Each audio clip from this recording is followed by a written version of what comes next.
Hello everyone, welcome back from coffee. We're running about 15 minutes late, but we're going to try and keep on time. So speakers, I'm introducing the first two talks. I'll wave to you after 15 minutes, and after 20 minutes I'll get up and I'll start to move you off the stage if you've not finished before then. So I'd like to introduce first Felipe Duarte Santos, who's from here, the University of Lisbon, and he's going to talk to us today about human sustainability boundaries. Over to you, Felipe.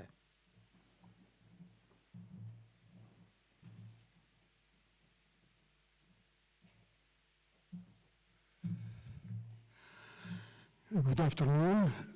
Thank you for the invitation to speak at this meeting, this symposium. Very interesting presentations. Well, I'll be starting by this slide that shows the beginning of this history that we already have, all of us, with sustainability and sustainable development. That was 42 years ago, the moment where the conference on the human environment started in Stockholm. And following this conference in 72, there was the Brundtland report on our common future that defined sustainable development. And then following, there was this meeting in Rio de Janeiro, the conference on development and the environment, and well, many other things. But the next slide shows that in 2009, and you see this is well after the Rio conference and even the Johannesburg conference, there was this paper by the Stockholm Resilience Institute where they defined for the first time in 2009 9 boundaries, and their argument was that we had already transgressed 3 boundaries, the one connected with climate change, the one related with biodiversity loss, and the one about the nitrogen cycle. And this is a moment of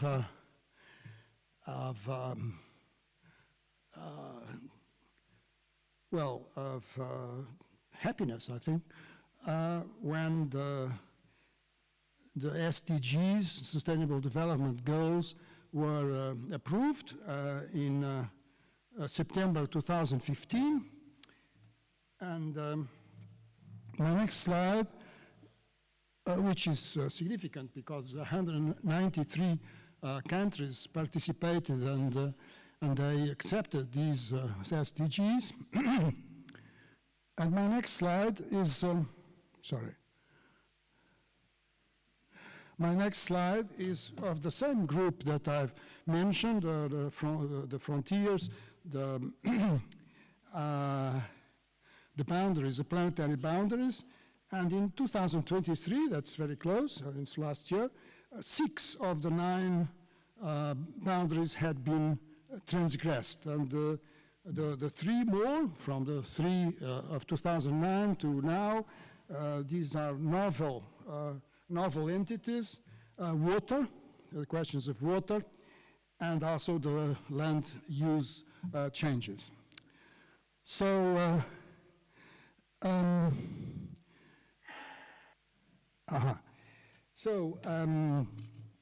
since the emergence of the concept of sustainable development and sustainability, there has been quite a lot of publications pointing to the risks of not achieving some form of global sustainability, and these they propose actions, transitions, and economic, technological, institutional, and governance transformations to alleviate and possibly eliminate those risks. So the question is, why has it been so difficult? to reach sustainability? What is missing at the individual, social, and institutional level, and in the planning of the actions to advance the Sustainable Development Goals, if you wish? And in the next slide, if I manage to put it without jumping, not sure. Yeah. So there are two complementary dimensions. Oh, that's, thank you. There are two complementary dimensions to the science of sustainability. One has to do with the external dimension of external world ecosystems, economic markets, social structures, and governance dynamics. But as Ives et al. In 2020 have shown, there is another dimension, which is the inner dimension. In other words, what are the motivations and the barriers that we have in ourselves, and taking into account the social context, what are the barriers to contribute to this pathway, to this to sustainability. And well, in simple terms, the first intends to tell what to do, and the second one addresses the willingness to do it, or just not to do it. So the most sustainability science has focused on the first dimension of sustainability, and this one is better. Thank you. Why people have not looked so much about the inner dimension? Well, because it's something that traditional scientific tools and approaches and terminologies are really not adequate, as they are very well tested for the first dimension of sustainability. And we proposed this year, through those two papers that are mentioned there, 4 authors,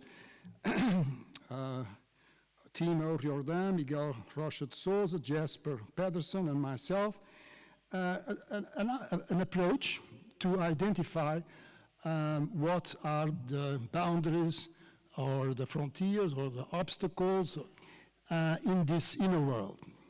And what was the methodology that we used? Well, we looked at the evolution, the biological evolution and the cultural evolution of humans. So in fact, we found seven what we call human critical determinants that are acquired in the human biological and cultural evolution, but they may act, it's not necessarily that they always act, but they may act as human sustainability boundaries. So the objective really is to soften these human sustainability boundaries. And what are they? Well, they are these 7. In fact, in our publication we had 6, but we have added in work that has been ongoing a 7th one. So the first one is dopaminergic reward system, time discounting in intertemporal decisions, human nature interconnectedness, human technology interconnectedness, self-interest and utility, cooperation and free riding, and final international geophysical and geostrategic relations. And I don't have time to go into detail into these 7 human sustainability determinants. I will just refer that dopaminergic reward system involves the limbic part of the brain, and it rewards actions that like eating, reproducing, avoiding pain, providing pleasure, well, and so on. Time discounting is that we assign greater value to what is close in time and less value to what is in the future. This is very important as regards climate change. And and of course for intergenerational justice. The third one is the evolution of our relation with nature, and a human-made economy depends very much on nature systems, processes and resources. And finally, the human-technology interconnectedness. Well, technology is very important, it's essential, but there are also risks in technology, as I think we all share that view. So we have to look at the technologies that we are using and we will use in the future. This is just a slide to show this, the fact that CO2 forces us to look into the long term. And you see between 1900 and 2100, you see three possibilities of dropping completely the emissions of CO2. And the effect of this abrupt, of course, imaginary drop in emissions is very slow in concentration and especially in temperature. So we are dealing with a problem that takes centuries, not decades, but centuries. So we are forced into this long term. Now, the fifth human critical determinant is self-interest and utility. And this is a particularly important one. It has to do with the Hobbesian, Thomas Hobbes' apology of fundamental self-interest and competitiveness between individuals. And then this was opened the way to the economic theory of Adam Smith and also the utilitarianism of Jeremy Bentham and Stuart Mill, and spearhead the enormous success of mainstream economics.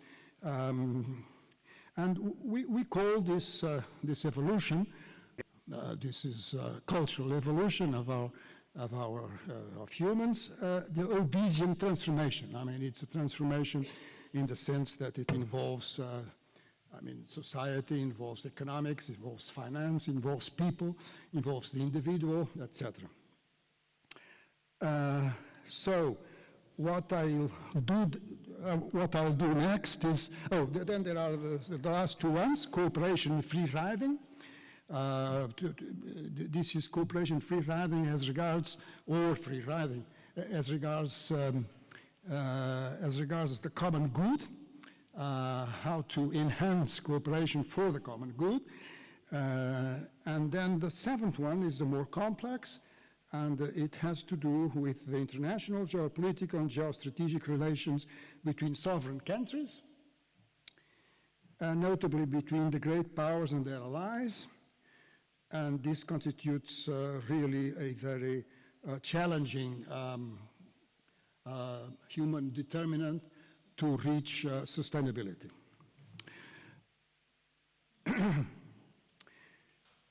Now, what I will analyze very briefly is a recent paper, the Lancet Planetary Health Earth Commission report.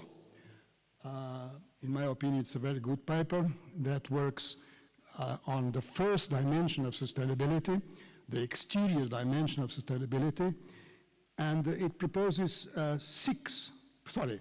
it proposes four transformations that are, I'm taking their words, profound and comprehensive and involve systemic, synergistic, structural, political, practical, and individual changes across scales.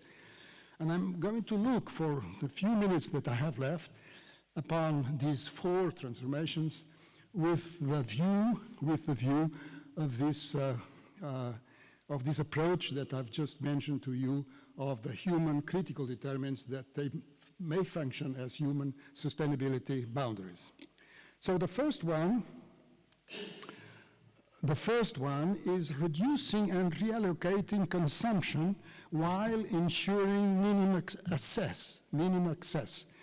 Well, this is it's really very interesting that a paper in Lancet has written the need for this transformation. I mean, I'm sure you all follow what this means. The second is transformations of economic systems for sustainability and justice. So here it addresses really the point that I mentioned about the Hobbesian transformation. Well, of course, he doesn't mention, the Hobbesian transformation, but it's something that, they put into question the present economic systems. And, The third is expanding sustainable and affordable technologies. And of course, this is, I have enumerated here what are the human sustainability boundaries that have been that we have to soften, to diminish in order to reach this transformation. And, but of course, technology has its downsizes. It's not very probable that it will solve all problems that humanity has, and it may bring new problems. So just mentioning new problems, well, ICT technologies, AI technologies can be used to disseminate disinformation that undermines the willingness to embrace and act for sustainability. And more recently, in the field of climate change, that's where I've worked more, in the field of climate change, there is quite a sizable investment over the world on solar radiation management at present. Then finally, it's the fourth of these 4 groups of transformations that have been proposed by this Lancet Commission on Health and Earth. The fourth is transforming governance across scales, and transformations in consumption, economics, and technology requires a transformation of governance and the consent of the governed. And here has implications for the second dimension of sustainability science, which is the dimension of how, what are our motivations within the social context where we act and decide. Softening requires, this transformation requires in particular the softening of the 7th human critical determinant. That means the international geostrategic and geopolitics relations. So that's my last slide. We have defined some obstacles, if you like, some frontiers in the pathway to sustainability, which are not obstacles in the lack of infrastructure that is guided to reach sustainability, or in technologies that exist, many technologies, and there many more will appear to reach sustainability, but it's about ourselves, about knowing ourselves. And you see those human critical determinants there, and how they sort of block or make it more difficult to reach sustainability. The darker colors are the more difficult. The EGGR, international geopolitical and geostrategic relations, is particularly difficult, as we are witnessing nowadays. And, and others are less difficult to overcome. So there is a need to be aware and understand the contemporary challenges of sustainability. And, I would say that in this room, we all understand what are the challenges, but let's think that there are 8 billion people in the world, and how many people, are really aware of what are the challenges, the contemporary challenges of sustainability. And to know ourselves better. I think this is something that has, as you know, philosophical origins, but it's It's something that it's fashionable. I mean, it's always fashionable. And humankind is under the spell of a multi-century Hobbesian transformation centered on self-interest and utility, maximization of utility, that hinders the human societal boundaries softening. So it makes it more difficult to reach sustainability, and in particular the transformations that are required, and I'm now using the expression that he used in this Lancet paper, needed to stay within safe and just human sustainability boundaries. This Lancet paper is very interesting because for the first time it quantifies or distinguishes between safe and just. It makes a frontier for what is just and what is safe. Thank you very much for your attention.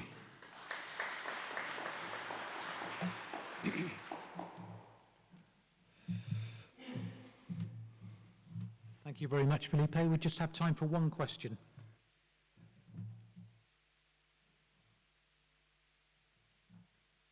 Everybody is convinced. Thank you very much. Not sure. Now, next up, we did have Dr. Sharma, but Dr. Sharma's not here, so Dr. Wang is going to give the presentation on high-valent iron in the sustainable environment and for human health. Dr. Wang, please.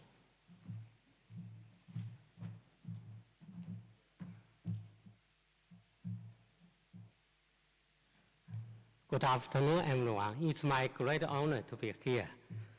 Since Dr. Sharma is on medical leave, he asked me to do his favor and show his slides for him.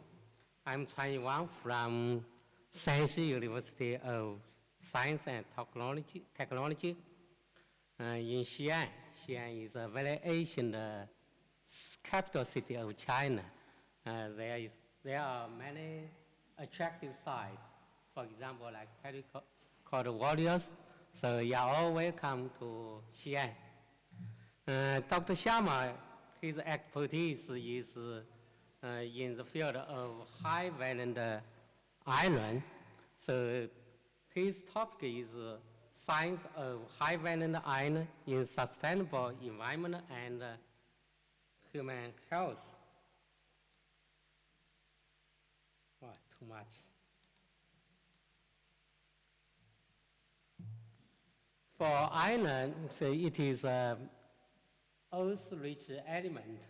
It has many different types of iron with various valence type, from like 0 to plus 1, plus 2. But today the topic is focused on high-valent iron. Normally, for high-valent iron, we mainly focus on like iron 6 and iron 5 and iron 4. For those high-valent iron, they have very strong power for oxidation. So those iron species have many potentials in like environmental treatment, also for human health, etc. For example, it can be used for arsenic removal, for antibiotic degradation, also for like lead removal for disinfection, like kill bacteria.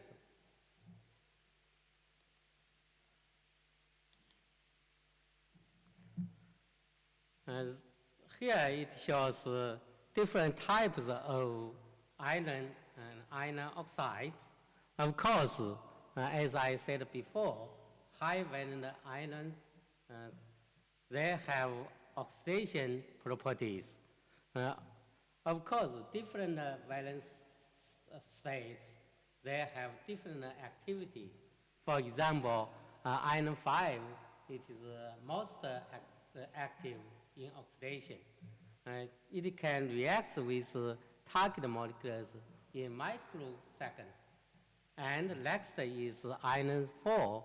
it can react in maybe like seconds. But for iron 6, normally it can react with target molecules in like minutes.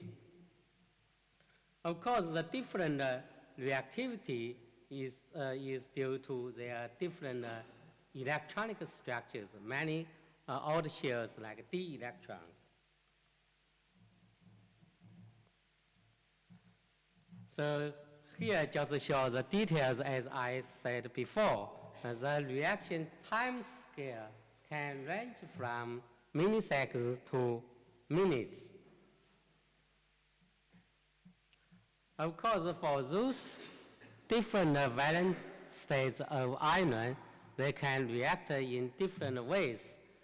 From high valence can be reduced to lower valence. Of course, those are by electron transfer. Of course, the electron transfer rates are different. Just as shown here, they have different electron transfer pathways, and then can result in different products.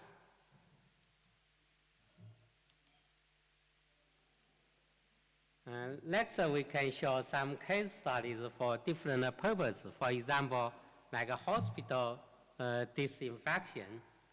We know that traditionally, hospital disinfection use chlorine to do this. But the chlorine has some side effects. For example, it smells, and also it has residuals there.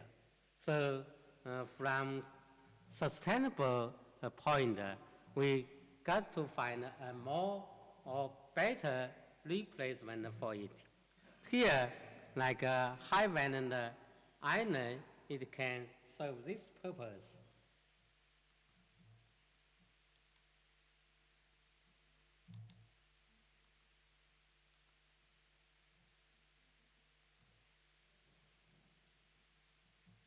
Yeah, we can compare like iron 6 or high valent iron, its disinfection with traditional chlorine disinfection.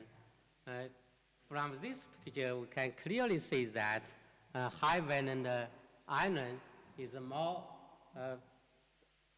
effect is more efficient than the traditional one.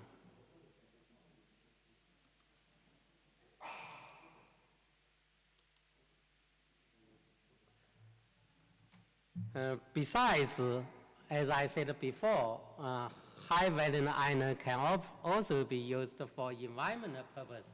Here just show a case for arsenic removal. Of course, the mechanism involved are two aspects. One is oxidize low valence arsenic to high valence, and then a correlation to get removal of arsenic.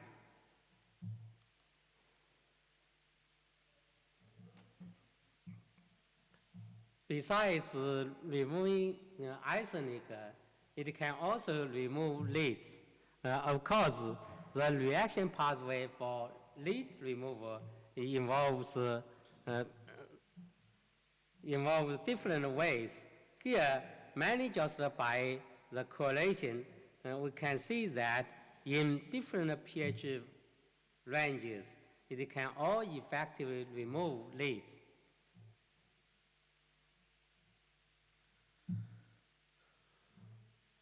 In addition, high valent iron can also be used for treatment of emerging organic pollutants.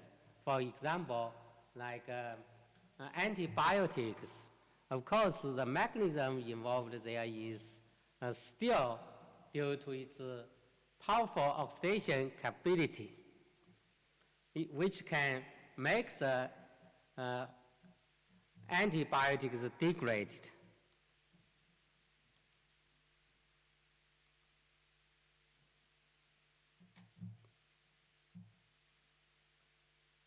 Besides, it can also do other purpose. For example, synthetic hydrous urine, it can also use high valent iron to treat it.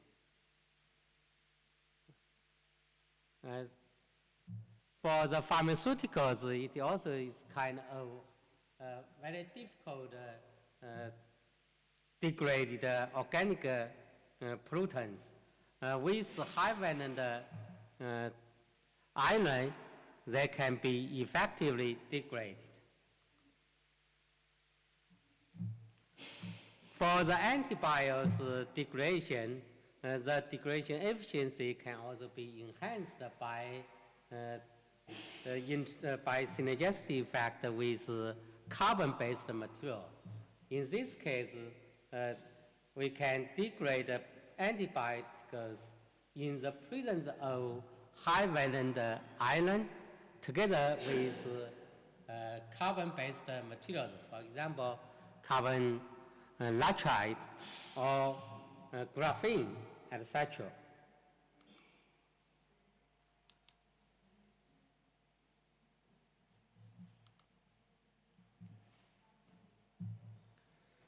So we know that for the high valent iron, its effect actually is advanced oxygen process.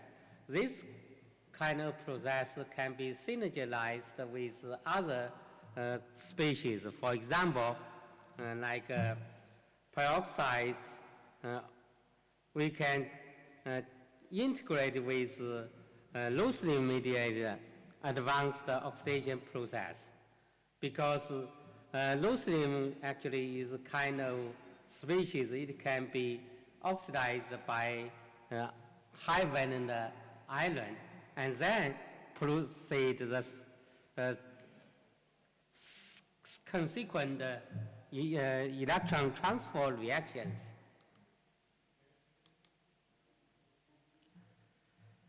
So for the ferrite technology, we can also use it for passages treatment. Just for example, like a couple years ago, we all had such experience with COVID-19. Actually, that's kind of like a virus. So how to kill this virus or treat this virus? High valent iron can also do this job. So with that, we can use high valent iron for public health purpose. Professor Sharma is an expert in this field.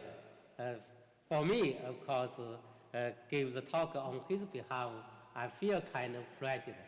My expertise is actually in photocatalysis, use solar energy to convert those kind of energy for environmental treatment or for sustainable energy. Anyway, Professor Sharma in this field, he has very, very productive results. For example, he co-edited a couple of books. One is just a ferrite, and also the ferrites and chemistry and applications in sustainable energy and environmental remediation. And also for multiple spectroscopy and other books.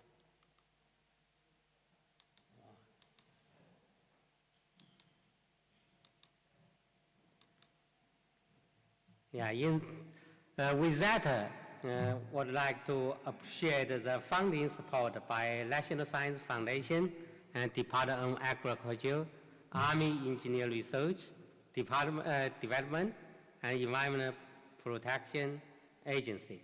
And more important, thank you for your attention.